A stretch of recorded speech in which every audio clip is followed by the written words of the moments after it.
Alright, so welcome back. Hoping you're having a fabulous day here today. We got some pretty cool stuff to talk about. So, the game that we've been thinking our developers went to, right, for Netmarble being 7 Deadly Sins, Great Cross, then transferring them to now Origin. We have information about that game, right? So the how many devs do we have originally now? How many devs do we have now? Do the math, and that's what went there. Today, let's talk about this game because this game actually finally has some new information. They're finally back after freaking centuries to give us a brand new news drop. Again, their game, I think, is still scheduled for 2024. There is no shot they're releasing in 2023 by any means. There's like nothing of actual value information, being the fact of, you know, quarter release or like area of release. So this thing is just gone. So probably 2024, early in my opinion, but that's about it. So today, let's jump into it. If you're new to the channel, like and subscribe, helps out a ton. Let's hop into it and let's talk about it. So I have the screenshots here. I went through on the mobile version of the website to do it because damn, the actual website version is dog crap. Being on PC, because you can't even see anything. So I did it on the mobile version just to get a little more of an idea here. We have this dialogue with the developer of 7 Deadly Sins Origins, how to create a cross-platform open world game. But first up, the author of 7 Deadly Sins put an end to his story in 2020, which triggered an excitement and sadness among the fans. However, this does not mean a complete end because they can also focus on animation, movies, and some derivative works and video games. The 7 Deadly Sins, or 7 Sins, right, is what it's called in the translation, because they call it, actually, this is a Chinese article, and when they call it in China, it's called the 7 Sins, or there's another name. There's two names they actually called it, so just know that. The 7 is what they call it over there. So the 7 Sins, the Battle of Light and Darkness is one of them. The game is developed by Netmarble and integrates card collection and strategy elements. Today, Netmarble will explore new fields in 7 Deadly Sins Origins. 7 Deadly Sins Origin does not adapt the strategy battle mode, but introduces a new team wheel battle action gameplay. They also moved the game to a completely open world so that fans of the 7 Deadly Sins can get a full view of Britannia. Most importantly, 7 Deadly Sins Origins will tell a story leading players into a parallel universe full of action elements. Sounds pretty cool. Netmarble has high hopes for 7 Deadly Sins Origins, so the studio plans to release the game to Android, iOS, PC, and console platforms. Which again, by the way, everyone asking, it is a console release. You have to realize that, all right? That is huge for a game to do that. If a game can do that, you automatically run into a whole new market, correct? Similar to Genshin Impact. Genshin Impact is that big because they launched in all of these different areas. They launched on Android, iOS, PC, PS4, clearly, right? They can expand so much, and that's why they kind of have so much reach. Again, though it's bound by IP, people are saying, I still think Origin will perform very well for what it is.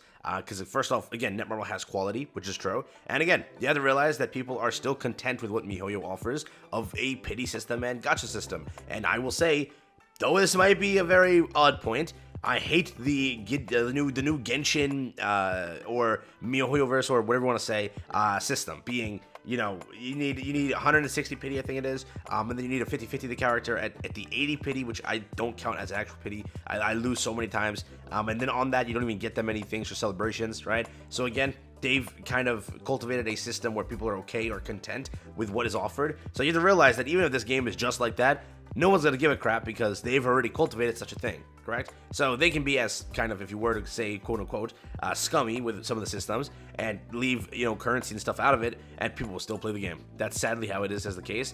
Given again, MiHoYo cultivated that environment being a 160 pity, and you can kind of take like 2 to 3 months to pity a character. So it's just that's how it is.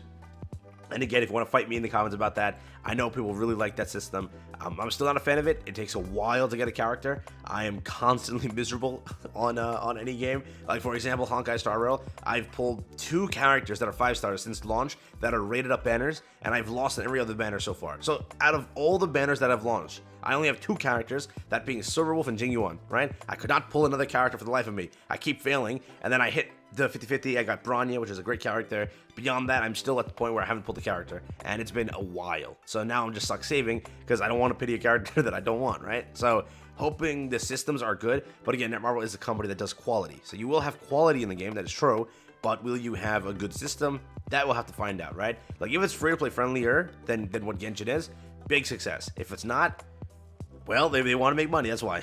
So just realize that now. We interviewed Netmarble's team to learn how they adapted the comic series into video games, shaped the rich experience of the 7 Deadly Sins Origin, and how Unreal Engine 5 helped them depict Britannia's animated scrolls. By the way, the game is an Unreal Engine, which means high graphics fidelity. Be ready for it. Can you introduce the game to people who are not familiar with Seven Deadly Sins Origins? Executive producer, which is the person we kind of get a lot of information from. Seven Deadly Sins Origins continues the mobile game Seven Deadly Sins: The Battle of Light and Darkness. That has been popular for around 4 years.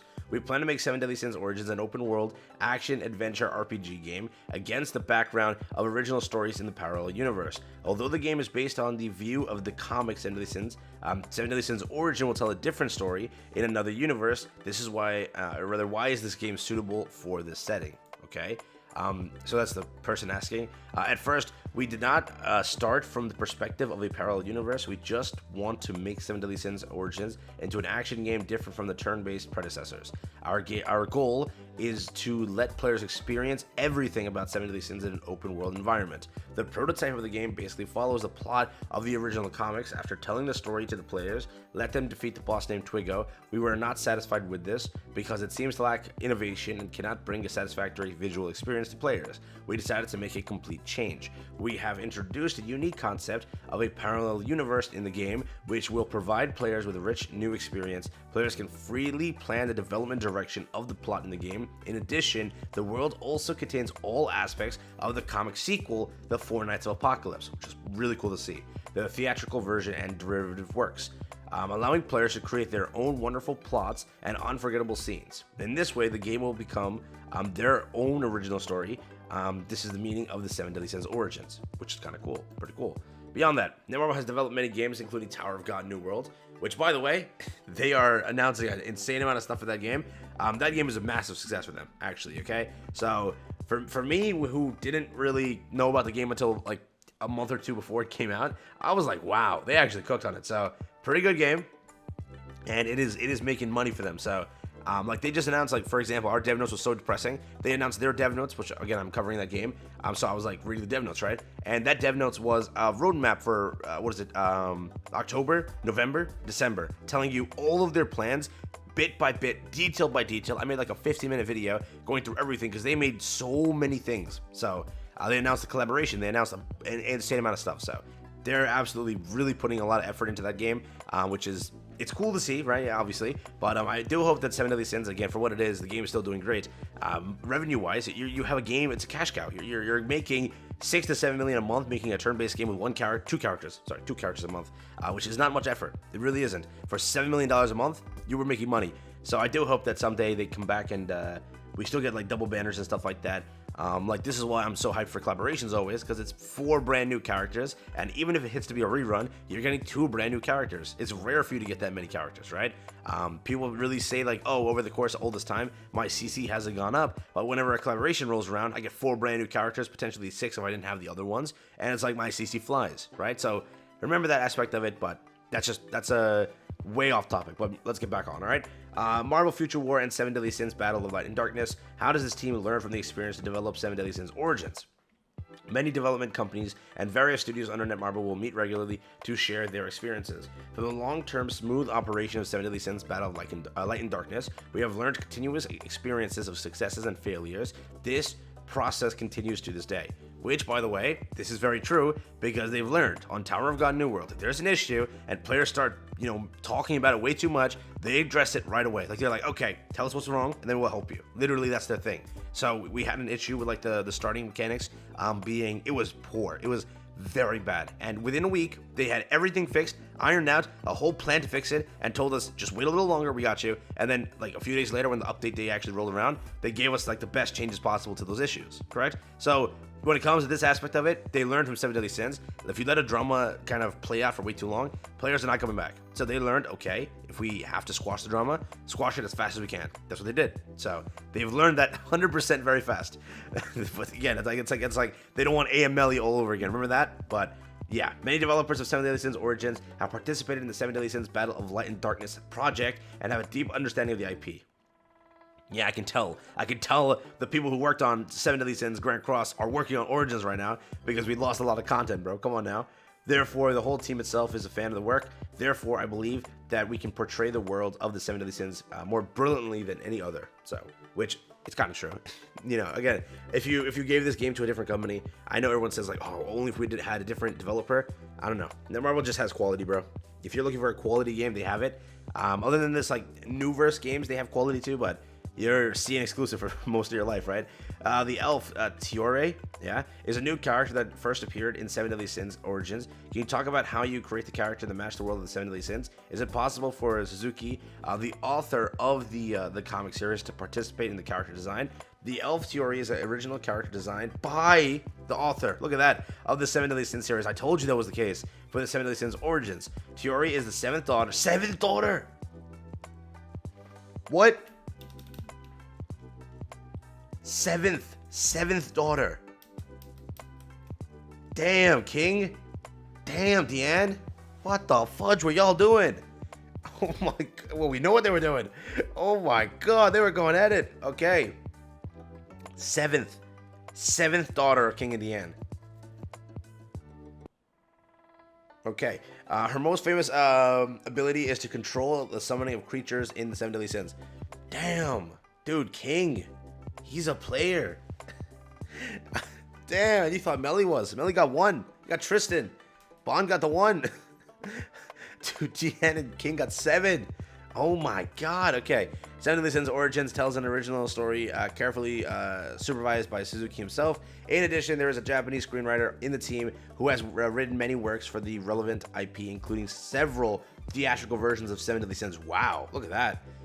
Wow. As an open-world game, it will provide players with a variety of exploration paths and a player-oriented experience. In the whole process, everything was supervised by Suzuki, who also directly shaped the design of the characters in the original story. In addition to TRA, there are many other charming original characters designed by, again, the author. Players will not be disappointed, which is pretty cool. So again, we're getting constantly these looks at the characters in this new Unreal Engine kind of environment, which, by the way, this game is running Unity at the moment, right? Seven Deadly Sins Grand Cross. So switching over to first off, make it happen in Origins or make it happen in Unreal Engine is a big change, right? You're swapping to a different thing, whole different thing, right? And they kind of made it work, and it looks very good for what it is as a game. So just keep that in mind. How does the team integrate the existing characters in Seven Deadly Sins comics and animation into the game and retain their iconic appearance and skills? The person says, it was a difficult task to create characters suitable for the game according to the comics, but the members of the creative team are loyal fans with a deep understanding of this IP. They have accumulated valuable experience in the previous Seven Deadly Sins, the Battle of Light and Darkness. This is very helpful to us. Can you introduce the operation of the real-time battle and role-switching mechanism in Seven Deadly Sins Origin? And again, the person responds with, the combat mechanism is like this. When a character changes his weapon, his skills will change accordingly. The team consists of 4 characters whose fighting style and responsibilities will depend on how players combine heroes and weapons. In battle, players can consume change of hands points, uses, what is this? So in battle, players can consume change of hands points. The change of hands? The fudge? Use change of hands skills or physical strength to use powerful ultimate combination skills. The core of the battle is how to use strategies and make effective use of these skills in battle. So that's there. And that's the end of the article, looks like. Is that it? And this was the article, by the way. It's just going to be poorly cropped because I do not like this. This is like a massively cropped thing. So yeah, that's it. That's the end of the article. And yeah, it shows you like this image over here, which I'll open up for you so you can at least get like a nice look at it. This is the image that's kind of showing. So we have like the character wheel over here. We tap one of these buttons to pick the character we want, and then we have associated skills to each character, which that's a lot of skills for a character. Holy hell.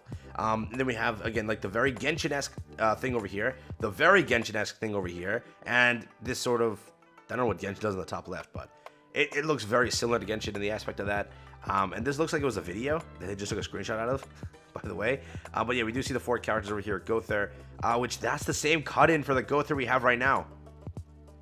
That is literally the same cut-in we have for Gother in Grand Cross. But yeah, for the most part, very good article. This video became way too long. I'm so sorry. But yeah, the big shocking news here today. Deanne and King got busy for 7 kids. Holy hell. Beyond that, you have the fact that, yes, for these characters, a lot is coming. They're working very hard on this game, and they are, kind of hyping it up, and they're trying their best to make everything work before the game launches in the best possible way. They're not trying to pull a, AMLE all over again, right? Clearly with Tower of God, they tried their best for the first month. They fixed everything there. Every issue players had within the first month, it was ironed out, right? So we're at a very good state in that game too.